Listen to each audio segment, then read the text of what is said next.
Hi, welcome to my channel Our Chemistry Class with Vishaka. In today's video, I'm going to discuss May June 2024 Unit 6 paper, which is the WCH16. So we'll begin with the first question. In question number 1, the organic compound A is a liquid. It contains two functional groups. So A is a liquid. It contains two functional groups. Tests were carried out on to identify those functional groups. A part of the question it says, this is the first question, A part it says the PCl5 is added to small quantity of A in a test tube. So it is A. Observation would be the misty fumes gives off. So definitely misty fumes are hydrogen chloride gas. Hydrogen chloride gas is given off. So obviously A contains either alcohol OH groups or it should be C double OH group. So in the second test it's done. Aqueous sodium hydrogen carbonate, no visible reaction. So obviously A contain alcohol group or else it contain the OH group. That's the conclusion because there is not possibility and having any possibility for it to have the C double OH group because there is no reaction with sodium hydrogen carbonate. You're asking to identify name of the formula functional group. Test 1 it is the OH group and the test 2 it is the C double OH group because you're asking to write down this formula or the name. And the B part of the question, B part of the question it says a few drops of A is added to the 2 milliliters of Tollens reagent, which is ammonium silver nitrate mixture placed in a warm water bath. There is a silver mirror. Identify the functional group. Obviously, it's an aldehyde. All the aldehydes are positive for Tollens reagent. So, positive observation would be the silver mirror. C part of the question, it shows you the C first part.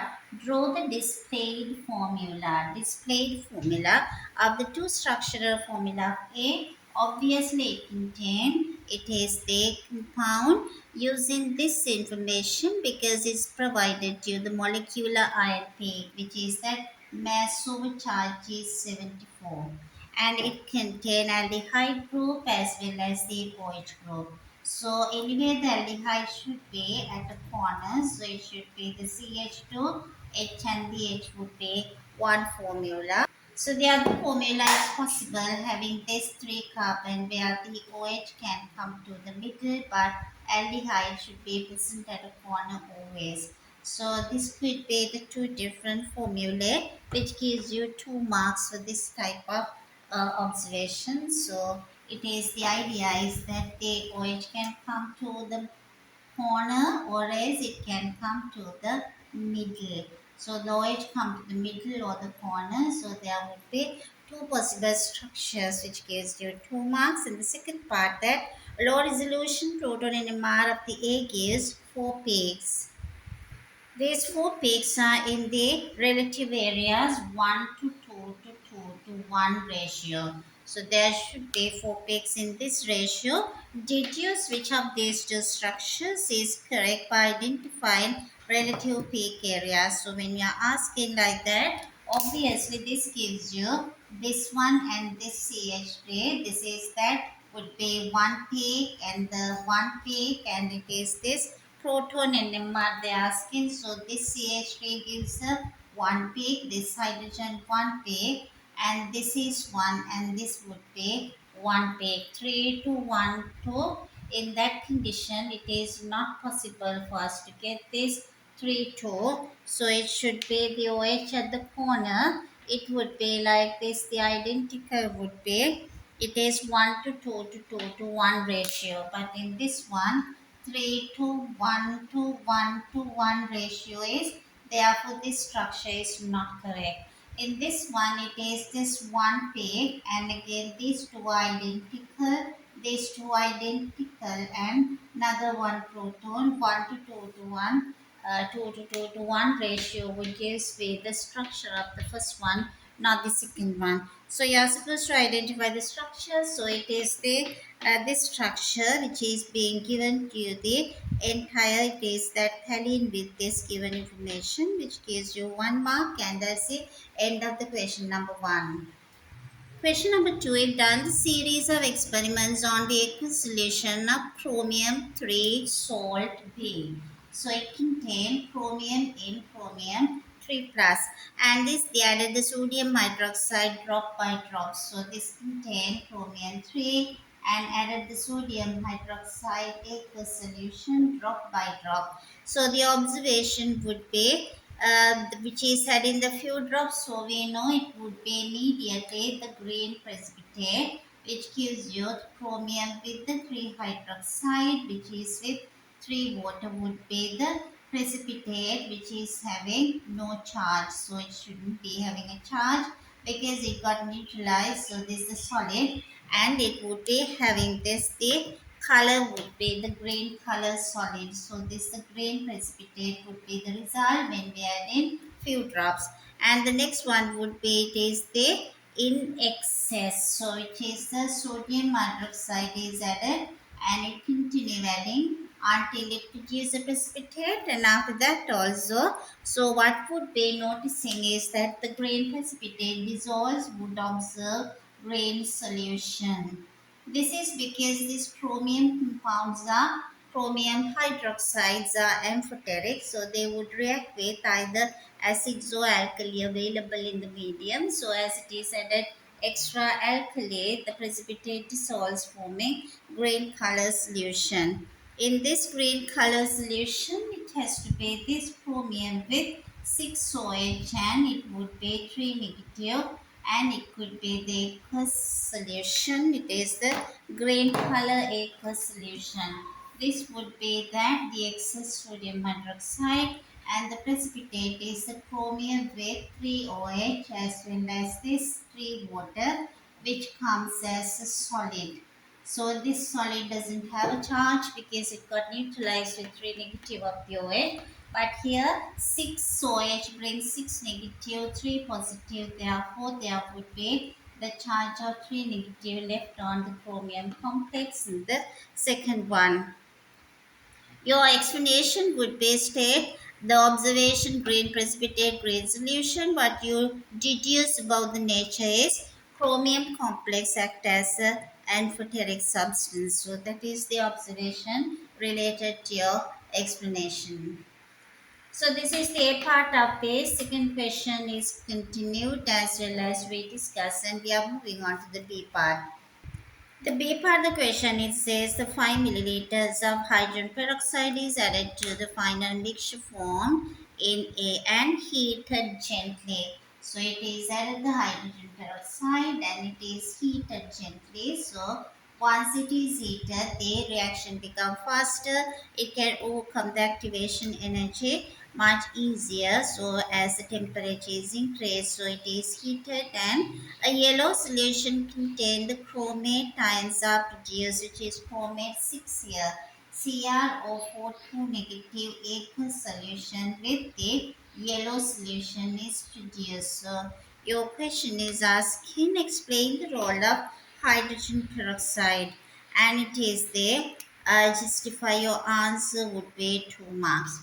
In that context, that Cr was having 3 positive earlier, so the Cr3 plus is now oxidizing to CrO4 2 minus. CrO4 2 minus chromium in the oxidation state is plus 6. Plus 3 to plus 6 is the oxidation which has been happened by hydrogen peroxide. Therefore, hydrogen peroxide acts as an oxidizing agent, and the C part they ask in the dilute sulfuric acid is added to the yellow solution.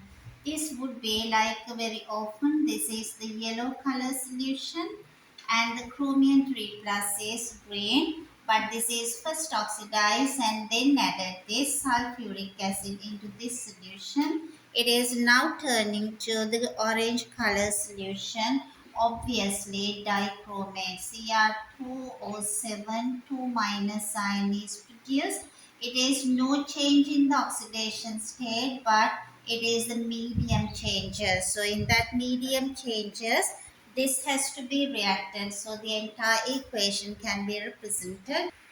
So it would be the CrO4 2 minus in the presence of H plus ions. It is now turning to Cr2O7 2 plus. So it is the 4 times 2 8 oxygen present, but in the product is 7. So the other one goes away as a water molecule. So it goes away and the water molecule there should be 2H plus ions. So this is not a redox reaction because this also having plus 6 and the product also having the same oxidation state. So it's not a redox reaction. Complete the balance equation you ask into complete. For that just gives you 1 mark. Overall 6 mark for the question number 2. We are moving on to question number 3. Question number 3 says the group of students carried out an experiment and it is to investigate the reaction between potassium permanganate and the ethane dioic acid in acidic conditions. So it is involved with two half equations. The overall equation is provided to you, but you can do this the balancing as well. There should be 2 CO2 releasing 2 electrons and it goes away as 4H2O. Therefore, it should be 4 times 2, it should be 8H plus. So this balancing, this could be needed 5 electron can be labeled as a number 1 and the 5 electron used and the 2 electrons are released not balanced. So if you number it is the 2, 1 has to be multiplied by 2 and the 2 has to be multiplied by 5. So in that condition you can get this overall equation. So it is this you can get this 2MnO4 minus and the 16H plus with react with this 5C2O4 2 negative and this produces this could be 2Mn2 plus 8H2O and it produces this multiplied by 5 multiplied by 2 and this should be 5 times 2 10CO2. This equation is provided to you. I just gave you how it has been produced by balancing two half equations.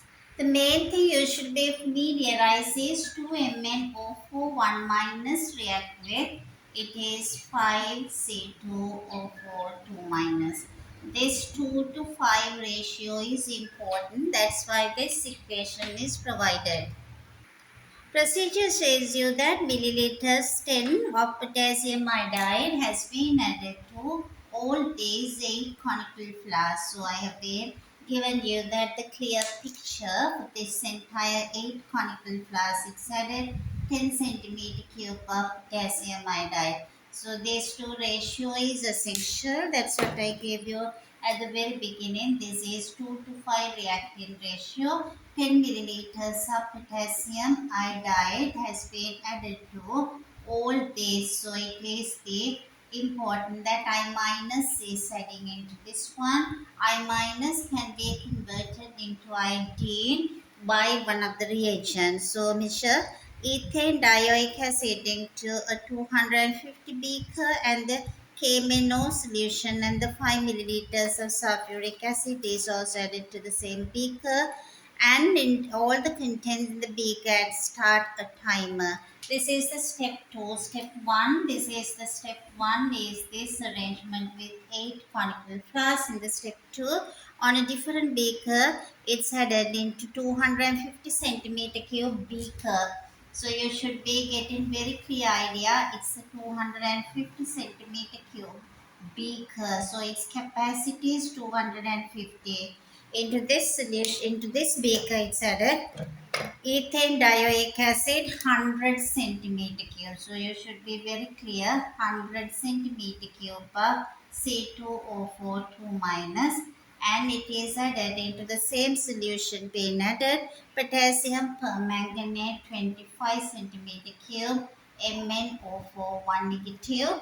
Also it is added to the same solution 25 of KMnO4 which is MnO4 minus and the 5 milliliters. So it's the third one is 5 centimeter cube of sulfuric acid. So you can understand the sulfuric acid is needed to provide the H plus ions to a redox reaction. MnO4 minus is a reactant and ethane dioic acid also a reactant. Then after that, continue removing every time 10 milliliters from the reaction mixture every minute for 7 minutes. So you can understand the question. It should be a kinetics question. To a new conical flask contain the potassium iodide. From this one, it is every 1 minute. Take away 10 milliliters of the reaction mixture. Every 1 minute, it is adding this 10 milliliters into this given conical flask which has been arranged previously.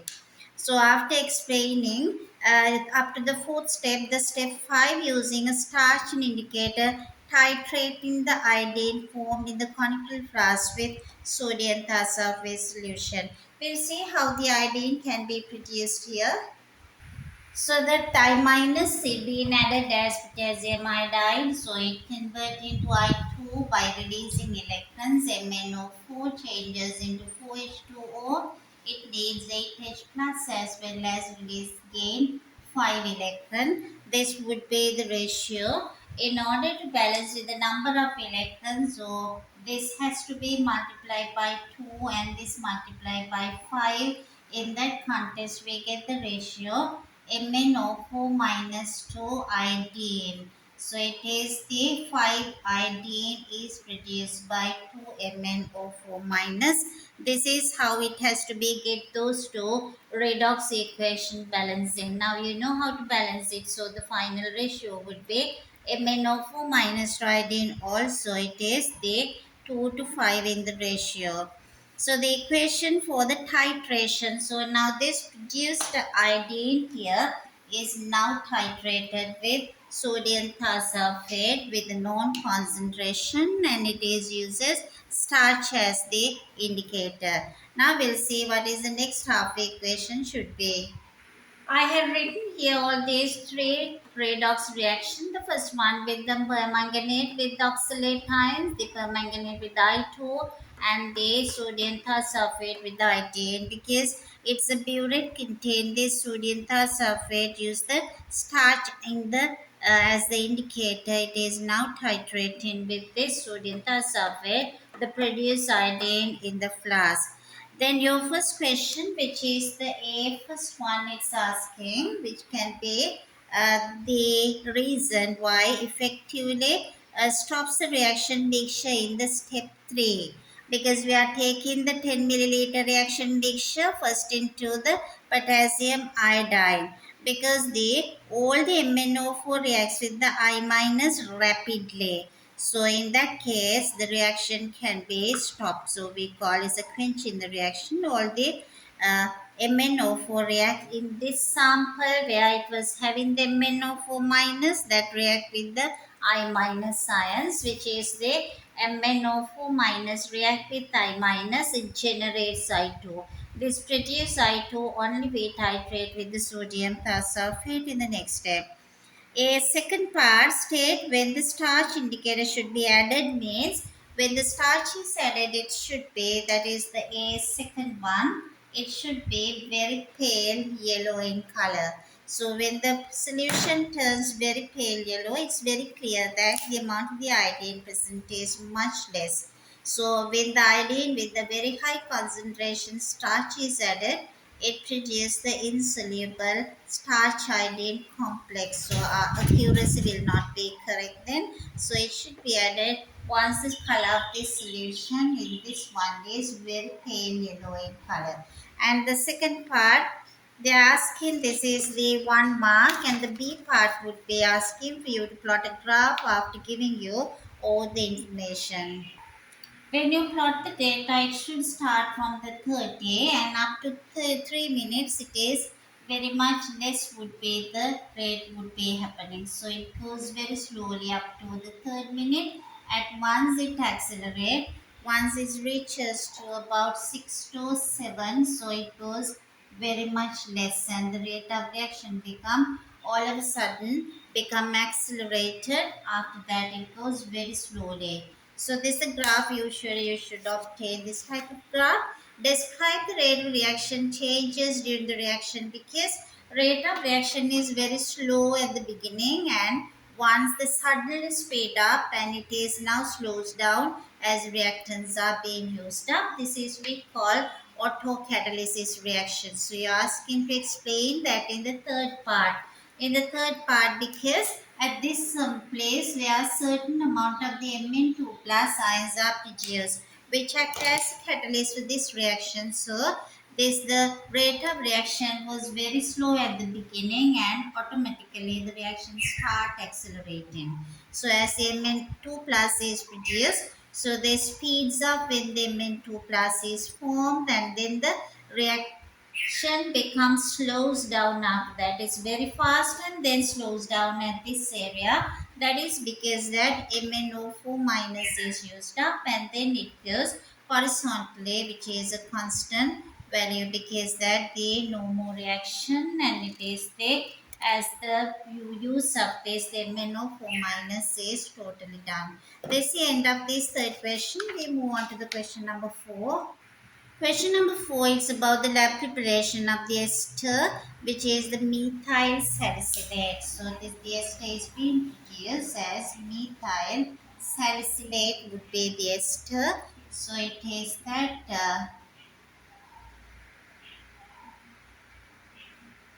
the preparation of methyl salicylate, we call it is the oil of wintergreen, and is the equation being provided to your skin. It is the acid and the alcohol are used in this preparation. So the acid is the salicylic acid. So this acid we call salicylic acid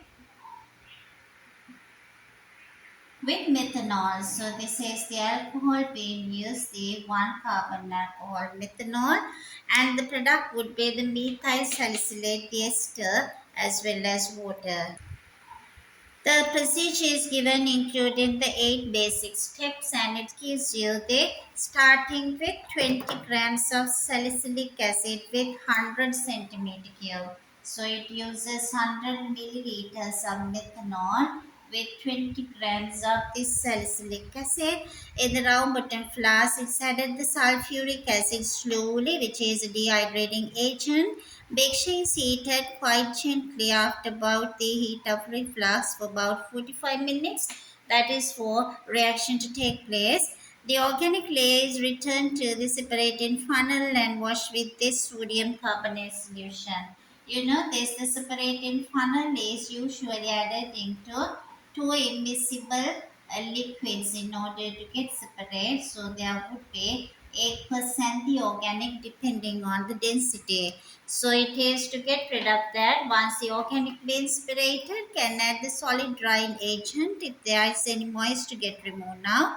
And after that, it could be having the distillation process, and it removes the content which the liquid boils at 220 and the 224.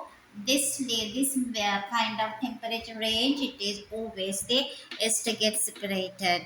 So the pure methyl salicylate, which is the oil of wintergreen, being separated, and it transferred to a bottle and weigh.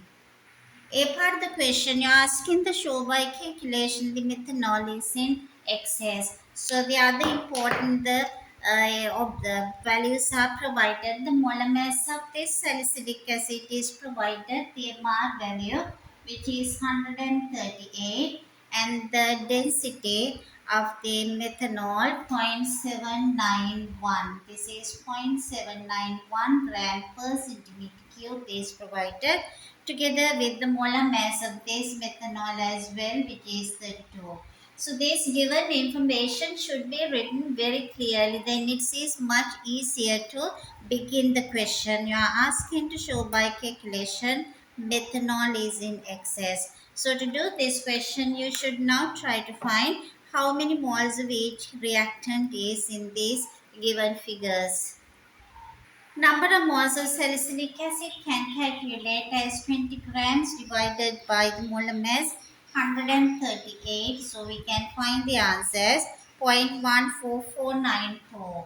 0.14492 is the number of moles of salicylic acid. So the number of moles of methanol would be equals to, so this the methanol, it is provided the density. So we know the density is equals to mass over volume. So we can calculate mass of methanol. So we can take the mass out. So it equals to density times volume. So the mass of methanol is equals to density is provided 0.791 grams per centimeter cube times 100 centimeter cube. So it would be the answer. We can see that 79.1 gram has been used up. Once you get this answer, divide that by 32. The molar mass you can get now 2.4718. 4718 moles of methanol has been used. The reaction between 1 to 1, therefore obviously methanol is in excess. For that calculation you are given 3 marks. The B part of the question, same question number 4B part, it asks you the purpose of the sulfuric acid it acts as a catalyst. And the C part of the question, it asks you to draw a diagram of the apparatus used in step 3 when the mixture is heated under reflux. The diagram for heat under reflux, so we should mention this is the heating, your condenser, vertical condenser where the water in from the bottom and the water out from the top, that is any reactive, any kind of volatile liquid trying to escape, it drip down into the original flask. If you can add some anti-bumping granules, that would be really helpful because there would be a smooth boiling. So that anti-pumping granules, and you to label this diagram with this, the vertical condenser. This condenser is vertical and the direction of this the water flow, and your reaction mixture you should be able to label.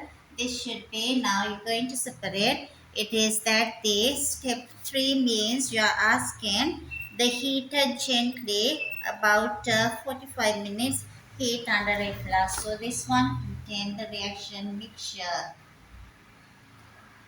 So this diagram would give you, for this the heat under reflux give you 3 marks, and your next part the calculation is based on the E part, but before that the D, describe how to wash the organic layer with sodium carbonate in this step 5. Step 5 is asking the organic layer is being separated by using this sodium carbonate solution is added to that, that is in order to get rid of any excess acid in the medium. So it should be added, remove the lid from this separating funnel. It is added the sodium carbonate or sodium hydrogen carbonate from the top here. Now it is added. So we have our organic part over here. So it is they are asking the organic layer, because if it is any excess acid is present in the organic layer which is we already obtained. So it is the added this one. So it would be, we have to shake the mixture well after placing the lid, and we have to invert and shake the funnel so that all the carbon dioxide gas is released. So this lid has to be loosened from time to time in order to carbon dioxide gas to go away from this mixture. So this is how we add the sodium carbonate. We loosen the tap and we first add that, and it is that place the lid, invert the mixture for the reaction to occur, and then remove the lid. And then from time to time loosen the lid in order to release the carbon dioxide gas, because otherwise that pressure would develop inside. And the E part of the question is the calculation. In the E part, the question it asks the mass of pure ester produced was 14.1 gram. That has been given to you.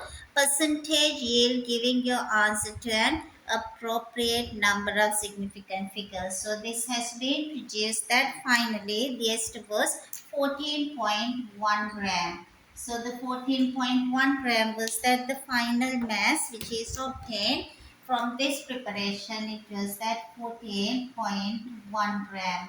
So this is the mass obtained with this the preparation. So to find the percentage yield, we need the molar mass of this ester. So we have to find the molar mass of the ester. So if you calculate this, the molar mass would come 152 grams per mole. Once you know the molar mass and you know the theoretical mass has to be calculated. So we know 152 grams would be produced if we are using in this preparation entire 1 mole, because it is 1 to 1 reaction. You are given this MR value or the molar mass of this, the limiting reaction, which is the kind of this, the acid is that salicylic acid is the limiting reagent. If you are using 138 gram, you should get 152 grams. Now it is 1 gram, 152 divided by 138. But now it is being used in this preparation. It has to be used. Now it is the mass you are asking to obtain. So it is that you be obtain 20 gram being used in the preparation. So in that case, we should obtain theoretically 22.03 grams of this ester has to be produced. But we can calculate the percentage yield of this one now. Percentage yield should be, we should get 22.03 gram, but we got only 14.1. Therefore into 100, once you simplify, you are getting the answer 64%. We came to the end of the question number 4. Now we are moving into question number 5. In question number 5, it says the label has come off the bottle known to contain compound which is made of ammonium salt. So it is NH4X is being written. X is known to be halide. It could be either ammonium chloride or bromide or iodide, but not known. A student carried out an experiment to determine the identity of this halide X, and you are given the procedure. So it involves steps 1 to 6. So it is the step 1 up to step 6, the procedure being provided here. So it is that starting from this ammonium X, which is the salt, and it has been started with this 2.27 gram of this ammonium halide placed in the conical flask, and now it is the added sodium hydroxide was added into this one, because all the ammonium salts they react with sodium hydroxide. So it was added 50 centimeter cube, and the sodium hydroxide concentration was 1 mole per decimeter cube. So this much of sodium hydroxide is added. So the ammonium ion react with this uh, reaction with this happening. The ammonium ion react with the OH minus. It generates ammonia gas plus water. I had written the ionic equation. Chemical equation has been provided to you. So the X minus is generated. So if it is the sodium hydroxide, it is the sodium X has to be the salt should be produced. But I straight away written here the ionic equation. The gas coming from the conical flask was tested regularly until all the ammonia. So the gas is the ammonia, and it was identified until all the ammonia has been released and flask was removed from the heat and allowed to cool.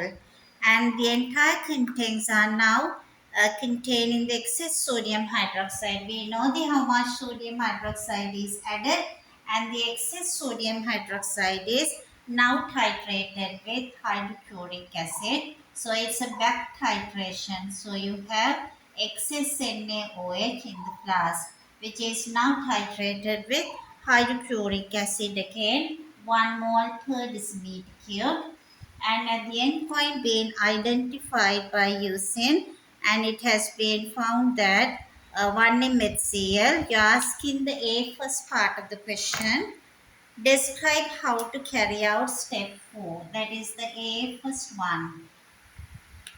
A first one, it is that it is identify, you should identify both how to perform the test and how you would know the ammonia being evolved. So you should identify it by using the moist red litmus paper near the mouth of the gas, and you have to keep on adding that until there is no color change to be observed. So it is this day you are adding here moist red litmus. Moist red litmus turns blue in the presence of ammonia until there is no color change.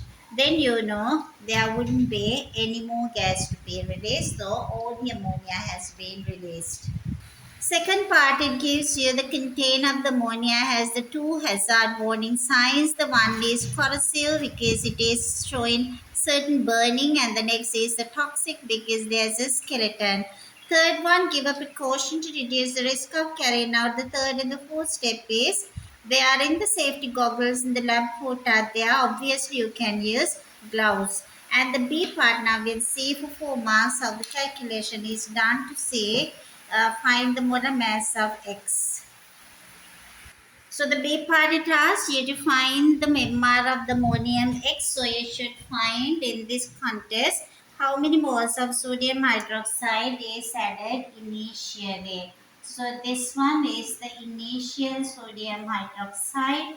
Then added was the concentration in 1000, therefore in 50 it should be 0.05 moles of sodium hydroxide is added.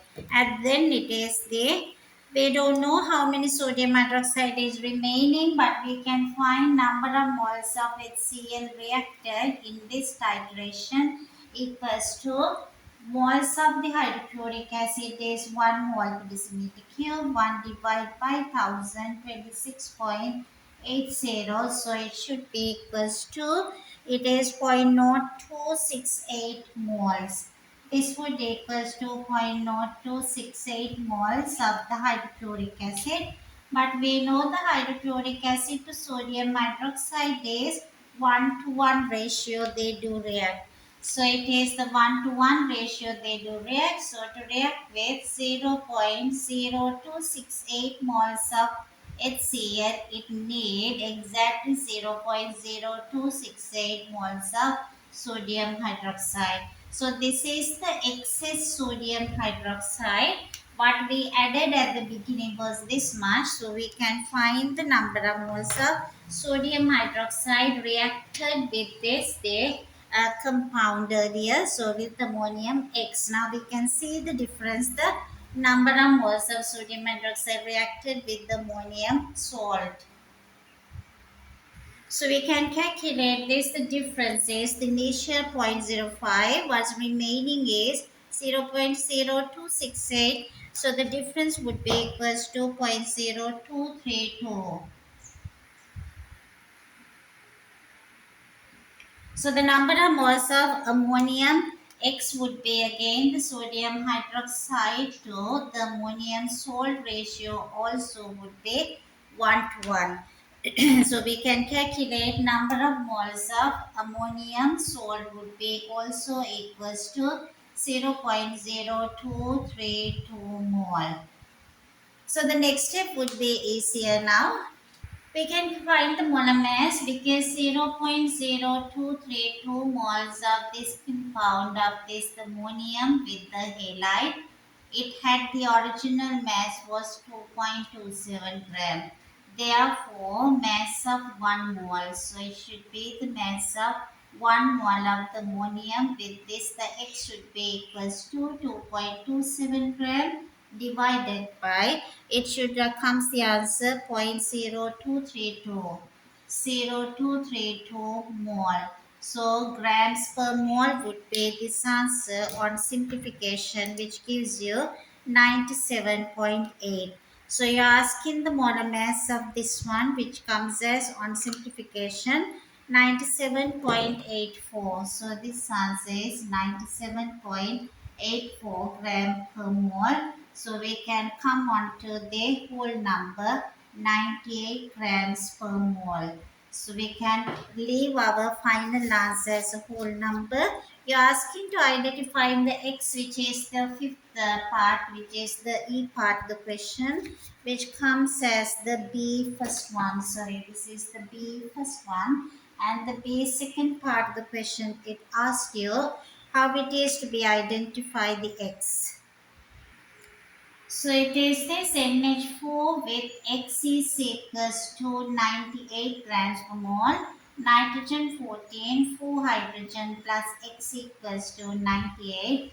Therefore 18 plus X is 98 and X should be equals to 98 minus 18. So it should be 80. So it comes closer to 80. That is the x should be equals to Br minus sign. So the halide which has been present in the compound is the bromide, and your third part of the question asking the chemical test and the expected result to confirm the identity of this halide. So it is the third one. How you can identify with the test means you can add the silver nitrate dilute solution with dilute nitric acid. Both this mixture and the precipitate form should be used to dissolve with this dilute ammonia solution. It's insoluble but insoluble in concentrated ammonia, so can be recognized it is a bromide.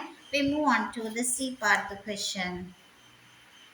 C part, it says another student carried out the experiment but did not titrate all the contents in this step 6. Instead, transferred the contents into a conical flask of 100 into volumetric flask. So it is that entire content being transferred to 100 centimeter cube in the volumetric flask. So now it is in the volumetric flask of 100 centimeter cube, and after that it has been taken four portions of 24 or 5 centimeter cube, and it is being titrated 4 times. Rather than just doing one titration, it has been obtained 4 times with 25 centimeter cube in each titration. So it is the solution being used now with one and the same hydrochloric acid solution. You are asking one advantage and the disadvantage. So when you're asking like this one, the advantage and the disadvantage, so you should be able to identify with this new method being done by the student. Obviously, advantage is more titration. So it is that we can get any kind of the answers. We can see whether these are reliable. The values are reliable. So it is more titration. So it could be identify any anomalies between the readings. Disadvantage would be the titer value would be smaller. Earlier, our titer value with the hydrochloric acid, it was found in this part 26.80 for entire 100. It is nearly one-fourth of the titer value. As the titer value becomes smaller means the percentage uncertainty. It depending on the uncertainty of the period, the reading, number of times it used into 100. Reading goes smaller and smaller, percentage uncertainty of the reading become very much higher. So that's a disadvantage. And we came to the entire paper now. It is we discussed the entire paper after the last question. I hope you understood the way of doing it and the explanation. If you have any questions, you can put on to the comment box. You can encourage us to do more videos by subscribing our channel as well. At the same time, we will meet up you again with another video. Thank you so much for watching the video.